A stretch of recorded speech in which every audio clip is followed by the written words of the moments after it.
Go ahead. He went on the internet and he said he painted a picture, right? Okay, let me tell you what happened. Yes. Yeah.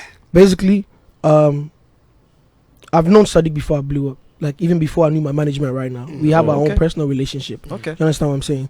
That's why when everything happened, I was very shocked. I'm like, I'll wait to see this guy before I speak on it. You try to book me for a show. You're doing a festival, right? And my management obviously go back and forth with you. That's the amount. You say you can't pay the amount. And they say, okay, they tell me, I'm like, guys, try and make it work because this is my guy. Like, I've known him for a while. Let's try and make sure that whatever, let's find compromise. You know what I mean? And they said, okay. But then they came back and they're like, oh, he's not budging. He's standing on that, blah, blah, blah. And you know I'm in the industry, so I know how things go and work, you know, all that stuff. So I said, okay, guys, if that's the case, maybe this time didn't work. It can work next time. You know what I mean? But it's business. You always try to make things happen. Sometimes they don't for all of us in life. So they said, okay. So they went back to him. But before they go back, he had my face on billboards. Like, they had slapped my face on billboards doing promo already when we hadn't agreed on a fee. Yeah. Okay. And I hadn't taken no money from the guy. Do you know what I mean?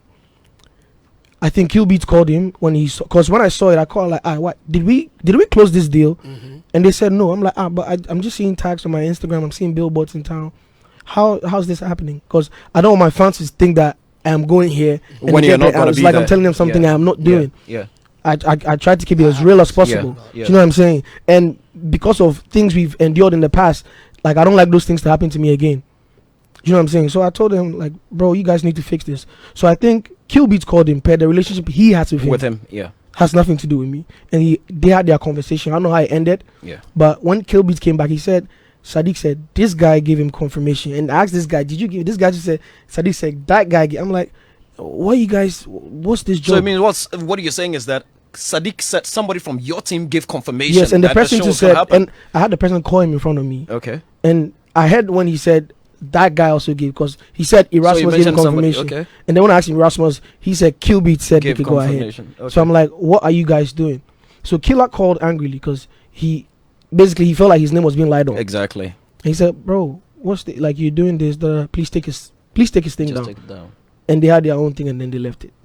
So I wake up the next day. I heard so many stuff and it's on the internet. Say he banned me for 3 music. He do this, he do that. My team did this and me, I've harassed, I've abused him. Then I'm like, bro, I never even spoke to you. We've had no conversation. You've never texted me. But like I said, I actually know you, bro. If anything, you can literally just say, my boy, what's happening? Please, you know what? Let's really just try to make this one happen later. Or you is cool. Or because you've already even gone ahead and slapped my face on stuff. And the thing is, I have no fight with you, bro. Like, we have no argument whatsoever. Like, I haven't even spoken to you. So why'd you go and say all those things about me as if I've had a personal confrontation with you where I've had my guys abuse you? And it's not like you are all right in what you did. Because Minji Usika, he made it look like I took his money. He said, as for Kim Promise, him and those people, that's why don't go for it, because these folks talk about the industry has done this, industry, and then they are doing this just because we didn't reach an agreement. It doesn't make sense, bro.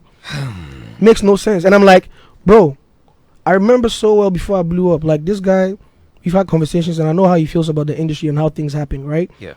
And now you're in the position to make things better and you're doing the same thing you used to complain about. You're becoming the same devil you used to speak about. Like, why are you doing that? You know what I'm saying? Plus, like, I know you, bro. You've been to our house, like the house. We've been there. I've sat and I've eaten with you. I knew you before I knew Kill Beats or any all those guys. So why would you?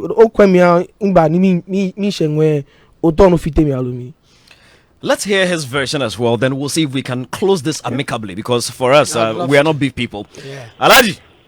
Hello, yeah, George. Where is he? Yeah. Uncle Ken says, where you did? Charlie, so sorry. One of my young people in the Fadama lost their life in an accident this morning. So we're involved in the burial. He's also the treasurer of my party in the constituency. So I've got to be there. Oh, deepest condolence to him, to you all, to the family, to everybody. But I'm sure you've been listening to the show. I just, while I was on phone, I heard the last final part of it. Okay.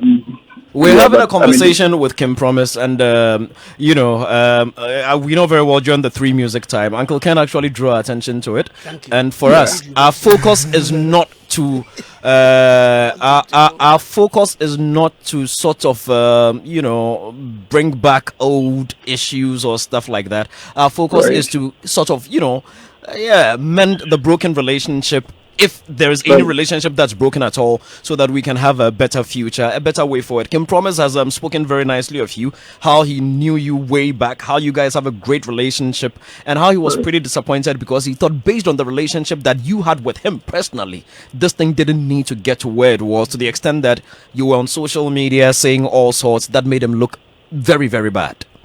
Right. So give us the background. What's your take as well? What actually did happen?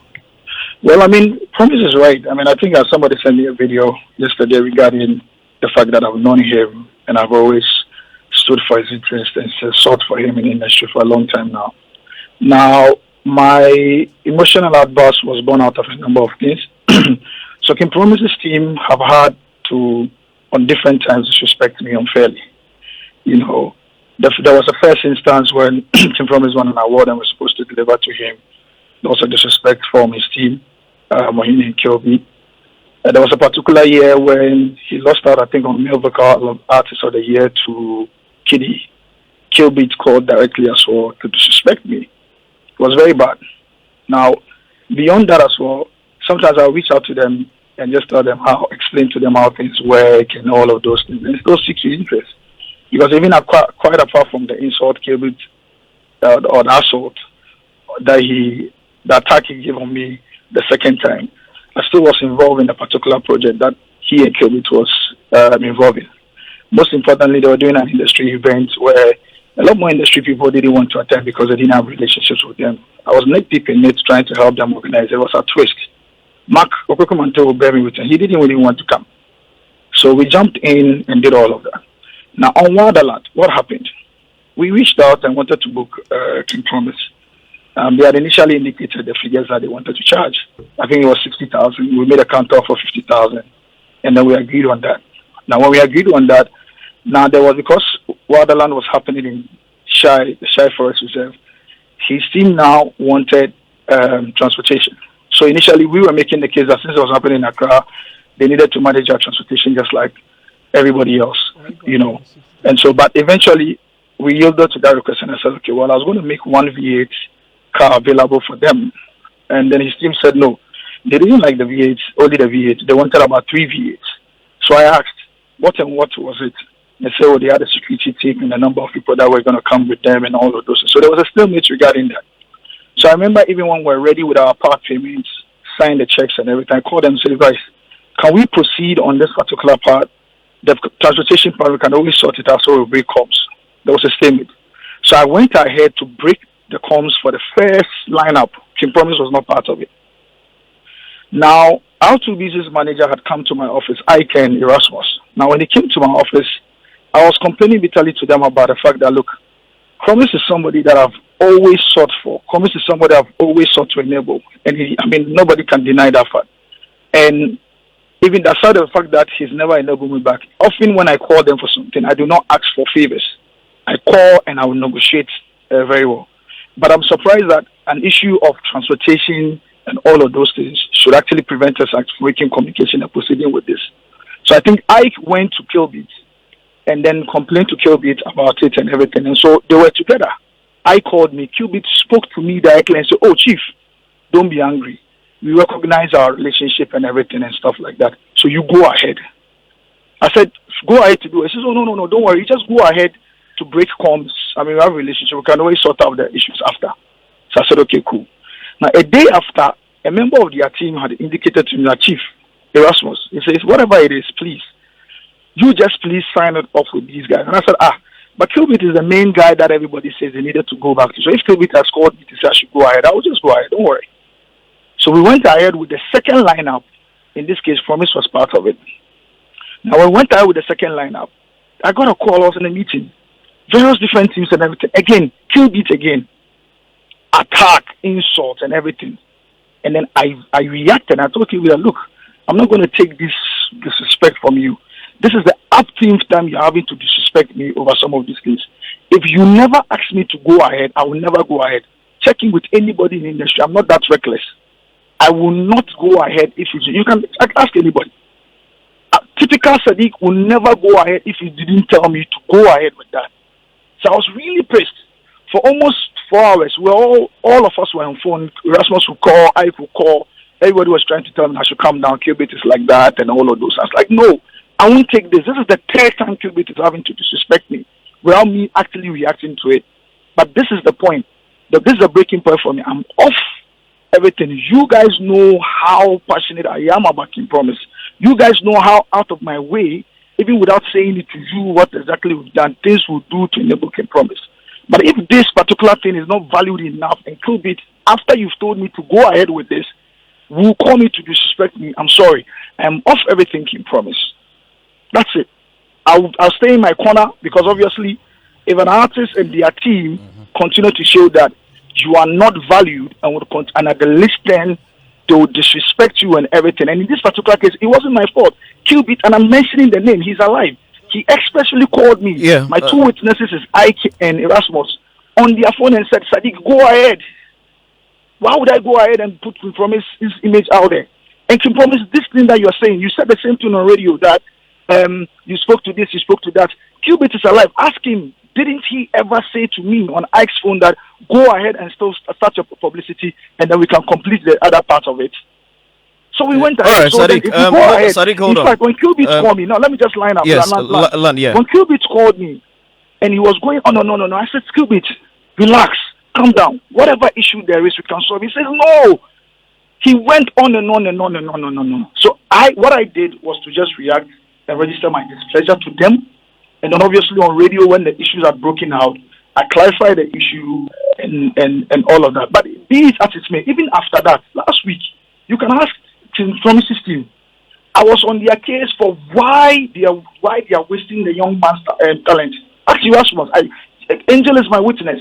I told them, look, the guy has released a fantastic song with Ginger, and I don't want them to sleep on it. They know, regardless of my emotional effusions about how I feel, they know truly how I feel about King Promise. He's not somebody I would sit for them to actually maybe sleep on. And I told them, my guys, you guys shouldn't sleep on this guy. You sleep on that song, but this song, Ginger, you shouldn't sleep on it. You shouldn't do a couple of them and go and sleep. Ask him just last week. Sadiq, King Promise wants to come in. Hold on. Sadiq, hold on. Promise wants to come in. Like I said earlier, I've never had no issues with you whatsoever. Exactly. You're mentioning problems I had no idea of. You say they disrespected you when I won an award. I came to the awards. I performed. I picked the award and I left.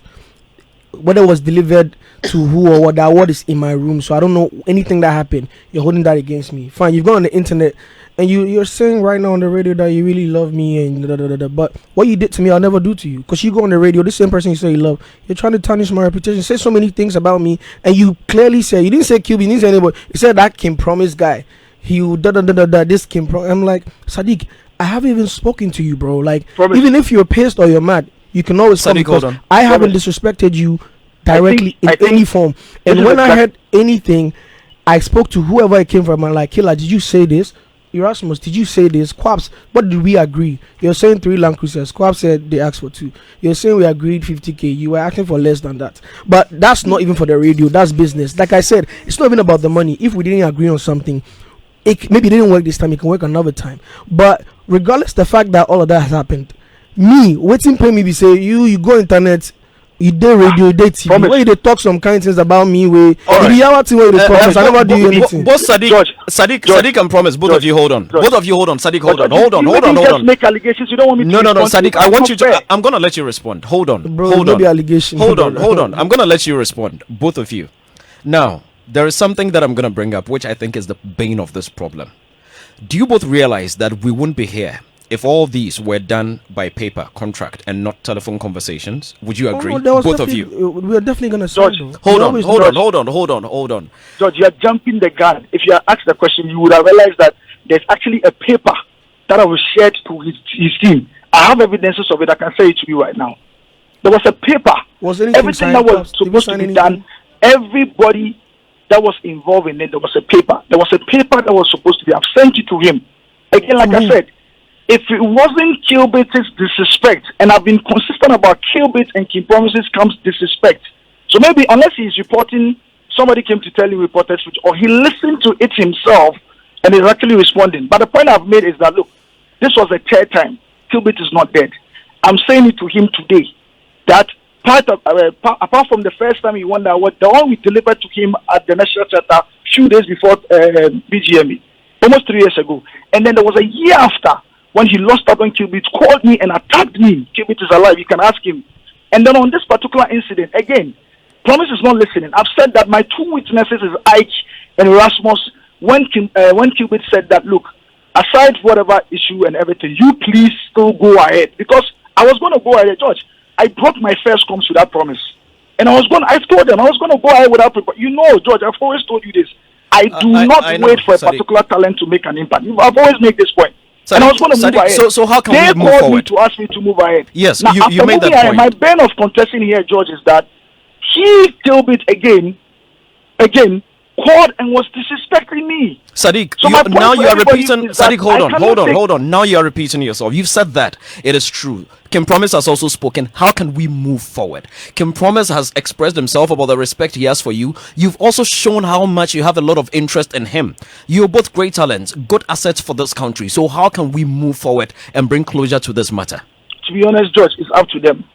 I'm the one that feel assaulted and insulted the third time by Kim Promise's team. And I've actually made my point about it and said that for me, why I said, because of the disrespect, I'm staying in my corner. Case closed. And that's the point that I made. I do not have power over what King promises that or how he becomes. I do not have that. And so for me, I'm still staying in my corner, to be honest. And that's where I can be.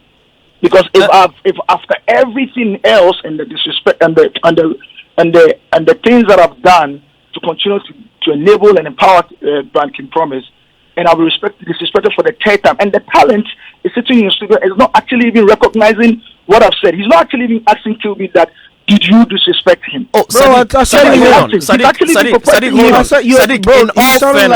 in all fairness, hold on, Kim Promise. Sadiq, in all fairness to him, put yourself in his position. He's sitting in the studio. He's not in the house or in the office with the rest of the team to say he's saying this, he's saying this. He's not on his phone to be asking them what you're saying. So let us give him, hold on, Sadiq.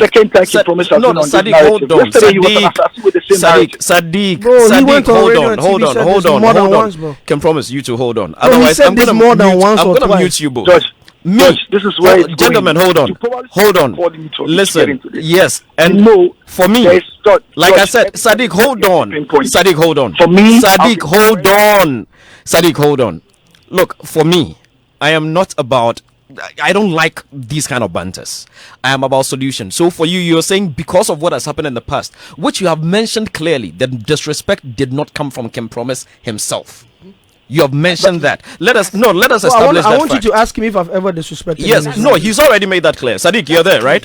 George, you said I am making the point to you that this is a talent. I have a relationship to you. He's actually mentioned that prior to Kilbeat and the guys, he knew me. You knew I was actually meant to manage him. Exactly. He knows that. We started I know that too. Yes. But beyond that, George, let me just land.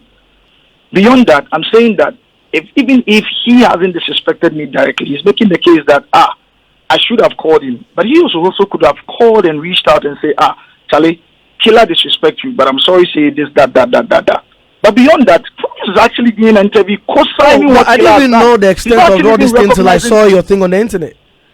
I had no idea the extent. So if you thought it had gotten that far, where I needed to get involved, because obviously you confirm, you go on radio to co-sign what Killer said. Excuse me, bro. Listen, I don't talk business. I don't talk money. I don't talk car. I don't talk nothing. All I talk is go and sing, and I sing, and then my management handles the rest. If you've had a disagreement or you couldn't reach a bargain, you say you know me personally. All you could have done was like, oh, bro, I'm a hard time me. I'll tell him, because I told them, bro, try and make sure that we do this thing for this guy because I know him. But when I realized that this thing had gone past what it has gone past was when my man was on the TV, on the radio, was saying so many things. And I saw the tweets first. I was surprised. I'm like, what's going on here? But you could have also told me, just like you said, I should have called you when I didn't even know what was going on. You are saying they've done this to you, that to you from time. It's like there's some some anger somewhere, personal vendetta. I don't know what it is, but Of course, I mean, how else would but you you call have it? you chose to jeopardize the relationship you have with me based on the fact that you had an argument with somebody who is not me, even though it's my representative. If Quaps does something in his own power, which because it might not be everything Quaps does that I'll be happy about. I know Killer as well. If anything, I can speak to him. If you guys didn't reach a bargain, that's fine. But don't do what Promise. you did to me because I haven't done Promise. anything to you. When you find out, Promise, when you find out about my Bro, have we ever had an argument in my life, bro? Promise, We've never had a Promise, when you fight. find out- We've never had an Promise, argument. Promise, I've when you always shown find you out love about and respect my when I see you, and stance- you threw it out the window, bro. Promise. When you find out about my stance on Killer's disrespect and everything, between then and now, what have you done aside going on That's interviews because and you went on confirming the internet to insult me. Of course, but what Bro, have you're you older done than me, to bro. find All you out- had to do was speak to me. But you go on the That internet promise, to here insult you me. are not actually even admitting that Killer did anything wrong in the first place. Bro, I are wasn't there. I citing- didn't even hear the conversation with you and Killer. Yeah, I didn't even hear the conversation with you and Killer. But you're saying, this has happened. bro, at the end of the day, as men, we Gentlemen. have the conversation. But you were on the internet to do what you did. Even if there's anything, bro. Sanekobena Anyana solve. There's no issue that is not resolvable. Exactly my And point for to Killer. your experience Killer. in the game, bro. If you said it's too much, you know me. I can talk to Killer like, bro. This is our guy, bro. Killer, I beg you, cool down, because he's different from me. But obviously, you're telling me that you were willing, or you are willing to jeopardize whatever relationship you had with me because of that, and you actually go on the internet to tarnish my reputation for something I haven't done to you, bro. And you're saying I should recognize the fact that you spoke to Killer. Have you recognized the fact that you didn't speak to me? Okay, gentlemen, it's okay.